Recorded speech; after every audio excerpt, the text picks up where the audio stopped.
اهلا وسهلا بيكم في حلقه جديده من المطبخ. يا رب وصفات النهارده تعجبكم وتستفيدوا منها. احنا خلاص داخلين على نص من شعبان، كل سنه وانتم طيبين. قرب قوي ورمضان قرب قوي، فالمفروض ان احنا نستعد بقى ان شاء الله. هنعمل النهارده وصفات سهله وحلوه قوي ان شاء الله هتعجبكم. هبتدي اول حاجه بالفيتوتشيني بالفراخ.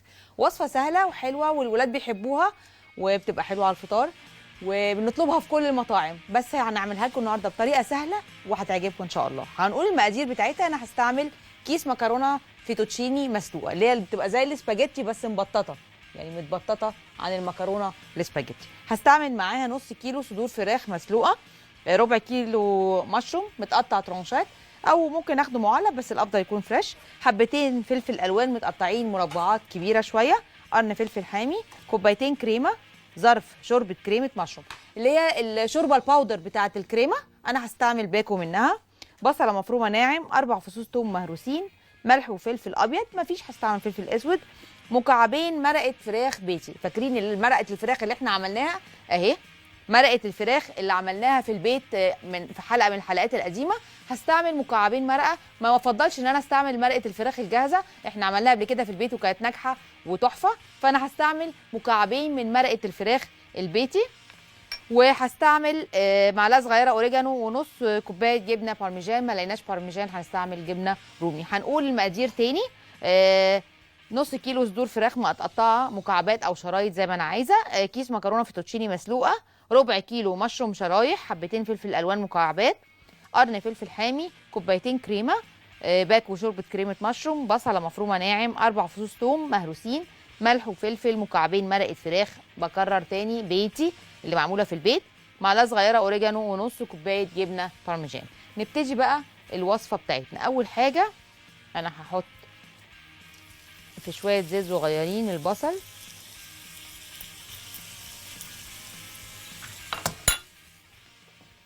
والفلفل الملون والفلفل الحامي، هحطهم يتحمروا شويه وهحط معاهم الثوم. اوكي، هاجي بقى هنا اهو كوبايتين ميه هدوب فيهم اللي باكل كريمه اللي هي شوربه الكريمه الباودر، هدوبهم في كوبايتين ميه كده اهو، وبعدين هحط عليهم الكريمه. يبقى وانا بشوح البصل والثوم هجهز الصوص بان انا باكل شوربه المشروم في كوبايتين ميه وازود عليهم الكريمه، وهحط عليهم مرقه الفراخ اللي احنا عملناها وحطيناها في الفريزر، فهتدوب قدر الامكان، وبعد كده اهو هي هتدوب على النار. هحط واحده بس منها، هسيبها هي هنا اهو هتدوب معايا، وهحط معاها الاوريجانو. خلاص يبقى انا حطيت مكعب واحد من الاتنين. ادي البصل اول ما يبتدي يصفر، انا مش عايزاه يغمق، مجرد يصفر هزود المشروم عليه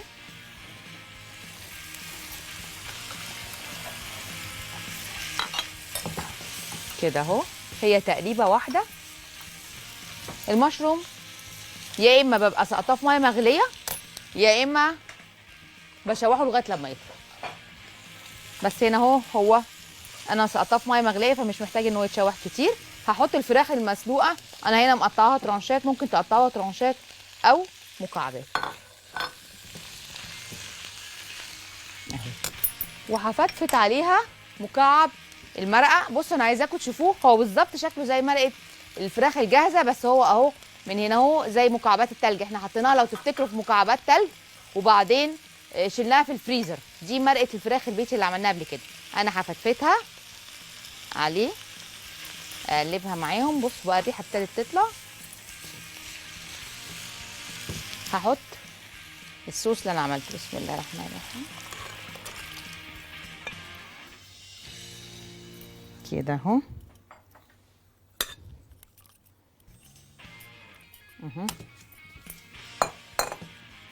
اول ما يبتدي يغلي هحط فيه المكرونه على طول، مش محتاج يعني ان هو يتكثف كتير او يغلي كتير على النار. الباكو شوربه الباودر ده هيخليها تتقل بسرعه، فمش هحتاج ان انا اغليها كتير. اول ما تغلي هحط فيها المكرونه واقدمها بعد ما ارش عليها الجبنه البارميجان. هنروح لفاصل ونرجع لكم تاني، استنوني. من جديد ده شكل المكرونه، بنرش عليها بقى الجبنه البارميجان في الاخر. مش عايزه اقول لكم الوصفه دي يعني من الوصفات الناجحه، مش 100% مليون المية. لو جربتوها هتدعوا لي عليها، انا متاكده ان شاء الله. اوكي، ادي الجبنه. دلوقتي هنعمل بورك لرمضان، تحط في الفريزر وينزل على التحمير. بورك ارمني، الارمن شاطرين جدا زيهم زي التراكوة. انتوا عارفين تركيا واخده 4 أخماس ارمينيا، فالاكل بتاعهم شبه بعض. حتى هو شكله لما نشكله هتلاقوه زي البورك التركي بتاع جدتي اللي عملناه من الاول. هقول لكم المقادير بتاعته. هستعمل 3 كوبايات دقيق منخول 3 مرات، يعني لازم انخل الدقيق 3 مرات علشان تطلع معايا دي الوصفه ناجحه والعجينه فعلا حلوه. هستعمل كوبايه لبن دافي، معلقه كبيره، معلقه وربع كبار خميره فوريه، معلقه كبيره سكر، بضايه، 3 معالق كبار زيت زيتون، ونص معلقه صغيره ملح. هقول تاني مقادير العجينه: 3 كوبايات دقيق منخول بنخله 3 مرات. هستعمل معاه كوبايه لبن دافي، معلقه وربع كبار خميره فوريه، معلقه كبيره سكر، بضايه، و3 معالق كبار زيت زيتون، نص معلقه صغيره ملح. هحشيه الحشوه اللي انا عايزاها، يا اما مثلا جبنه بيضه وبقدونس مع بضايه. البيضه مهمه في حشوه الجبنه، البيضه ما تخليش الجبنه تطلع بره، فدايما حشوه الجبنه بحط معاها بضايه. بحشيه لحمه معصجه مع شبت وبقدونس، بحشيه شاورما، بحشيه خضار، اي حشوه انا عايزاها بستعملها فيه. اول حاجه في الطريقه عندي انا ببقى مدوبه السكر والخميره في اللبن الدافي، بدوبهم واسيبهم مثلا 10 دقايق كده، وبعدين بروح خلطاهم مع الدقيق. ادي الدقيق بحط عليه الخميره، وادي الملح والزيت، وبعجنها.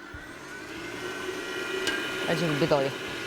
خلاص، اختصارا للوقت طبعا هي هتتعجن وهسيبها ترتاح ساعه، هتنفش معايا وتخمر، هتبقى بالشكل ده. خلاص احنا مشغلينها انها تخمر. هاجي اعمل ايه؟ بسم الله الرحمن الرحيم. هعملها كور كده اهو. بصوا الهواء داخل فيها. العجينه كل ما تخمر كل ما هتبقى معايا في التشكيل اسهل، فانا هعملها كور كده اهو. احاول انها تكون متساويه. العجينه دي بتبقى هشه ومقرمشه بطريقه فظيعه. ممكن احطها في الفرن، يعني مش لازم اقليها، ممكن احطها في الفرن، بس هي طعمها مقلي بصراحه احلى كتير. اوكي كده اهو.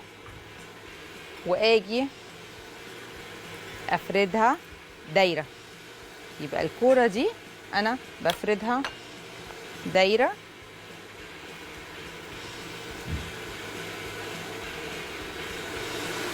عشان الصوت افتكرتها المره دي. اهو كده اهو. وبعدين الحجم بقى بيرجع لي، انا عايزاها الفطاير كبيره، عايزاها صغيره، زي ما انا عايزه. بخليها ممكن بيضاويه شويه،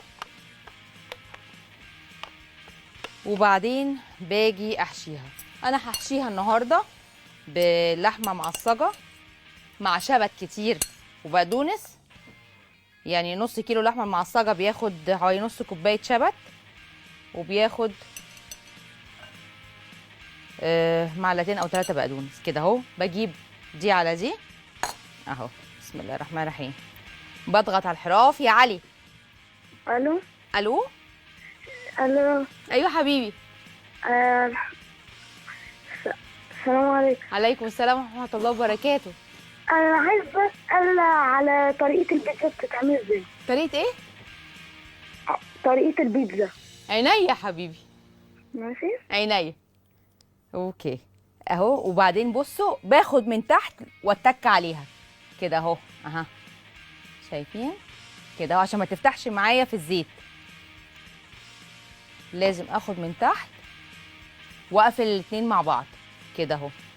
اهي هنعمل واحده تانية اهي. بلفها كويس وبعدين باجي افردها بالنشابه او افردها بايدي، بس هي بالنشابه هتبقى اسهل لكم، غير العجينه بتاعت البوريك التركي اللي عملناها قبل كده اهو، لان العجينه دي هتمط معاكي شويه، لكن التانيه ممكن افردها بايدي بصوابعي مش هيحصل لها اي حاجه، هتبقى سهله معايا. لكن هنا اهو دي بصوا الحته المطوله هي اللي بتتني على التانيه، يعني هوريكم معنى ايه. يعني هي دايره بس مطوله شويه، بيضاويه شويه. فانا بعمل ايه؟ بحط ادي الحشوه واقفل الحته الطويله على الحته الطويله كده اهو. اهو اتك على بعض الاتنين كده اهو. اهو اهو. رمز. ايوه مساء الخير. مساء النور، ازي حضرتك؟ الله يسلمك. من فضلك انا عايزه المقادير بس عشان انا ما لحقتش اكتب. بتاعه البورك؟ عينيا. شكرا يا حبيبتي. اوكي يا حبيبتي. كده اهو. اهو. بعد كده اهو انا ممكن ارصهم في صينيه واحطهم في الفريزر، وانزلهم قبل ما احمرهم يعني 10 دقايق ربع ساعه، وبعدين اسقطهم في زيت سخن.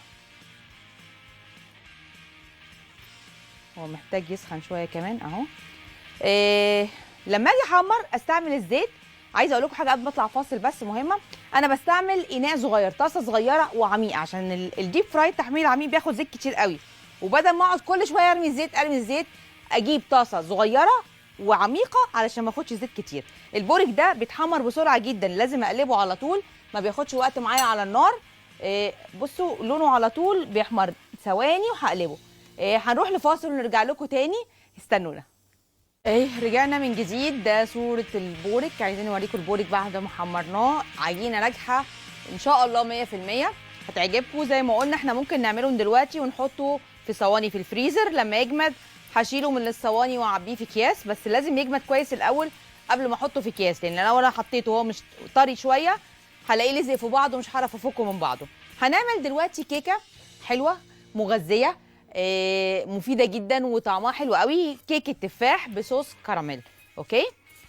هنقول المقادير بتاعتها. اول حاجه للكيكه نفسها هستعمل كوبايه وربع زبده، 3 كوبايات دقيق، كوبايتين سكر، يا اما كوبايه سكر ابيض وكوبايه سكر بني، يا اما كوبايتين سكر ابيض وربع كوبايه عسل اسود. اوكي، يبقى يا اما كوبايه سكر بني غامق وكوبايه سكر ابيض، يا اما كوبايتين سكر ابيض وربع كوبايه عسل اسود. هستعمل 3 بيضات، معلقه كبيره بيكنج باودر، نص معلقه جوز الطيب، 3 معالق صغيره قرفه، وعايزه استعمل فيها برده 2 فانيليا، نص معلقه صغيره ملح، 5 تفاحات متقشرين ومبشورين، و3/4 كوبايه عين جمل مجروش. دي الكيكه نفسها. هنقول تاني مقادير الكيكه. كوبايه وربع زبده، 3 كوبايات دقيق، كوبايتين سكر، يا اما 2 سكر ابيض وربع عسل، يا اما واحده بني واحده ابيض، 3 بيضات، معلقه كبيره بيكنج باودر، نص معلقه جوز الطيب، 3 معالق صغيره قرفه، معلقتين فانيليا او كيسين فانيليا، نص معلقه صغيره ملح، 5 تفاحات مقشرين ومبشورين، 3/4 كوبايه عين جمل مجروش. الوش اختياري، يا اما بحط عليها شرايح تفاح، يا اما بعمل خلطه من نص كوبايه سكر ومعلقه صغيره قرفه، 3/4 كوبايه عين جمل مجروش، ومعلقتين كبار زبده.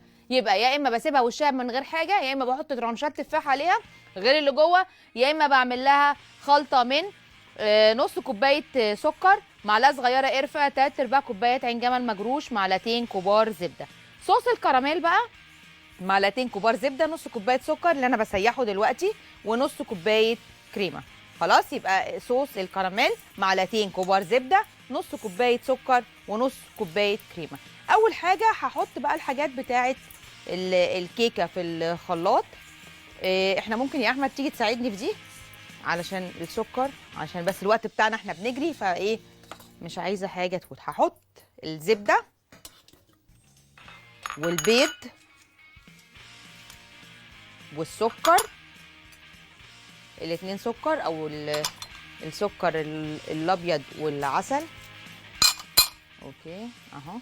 هحطهم في الخلاط، يعني هحط تقريبا كل المقادير ما عدا الدقيق وعين الجمل والتفاح. خلاص كده اهو. اهو رجعنا راسنا ورا كويس قوي. شوف يوسف ما بيتعبكش طبعا، بس انا يعني في الاخر في الاخر هقص شعري زي الشيف يسري واريحكم. وهنضربها كلها مع بعض، كل المقادير ما عدا عين الجمل والتفاح والدقيق.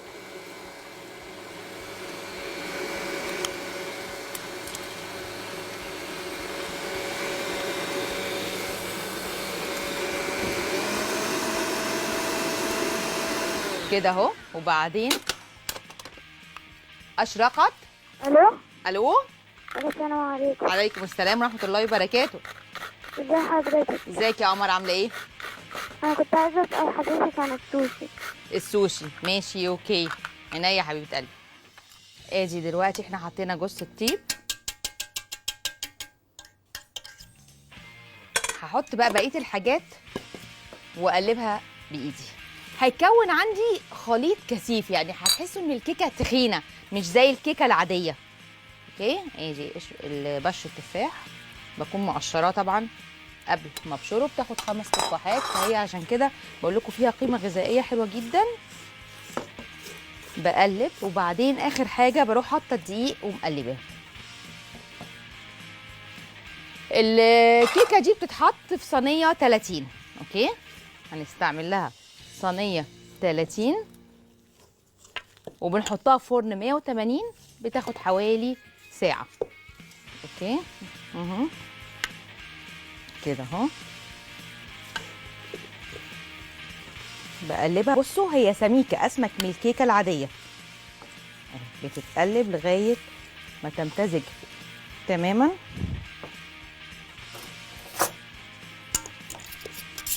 اهو علشان اجيب بس من تحت عشان اقلبها كلها مع بعضها. وبعدين هكون دهنه القالب اللي انا هحط فيه واحطها فيه. انا هنا اهو هستعمل قالب على شكل تفاحيه، لو ما عنديش هستعمل صينيه عاديه مدوره زي ما قلنا مقاسها 30. معانا مين؟ ياسمين. نعم. ايوه حبيبتي. عايزه اسال عن طريقه البشاميل عامله ايه؟ طريقه ايه؟ علي صوتك.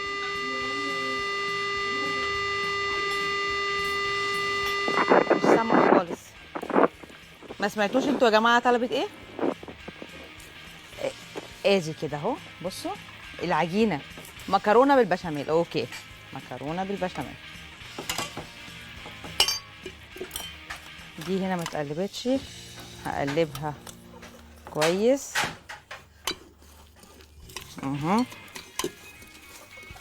كده اهو. وهنحط هنا اهو. هدخلها زي ما قلنا فرن 180، هتاخد لها ساعة. بس أنا لسه هحط ده بالسكر معاك يا أحمد.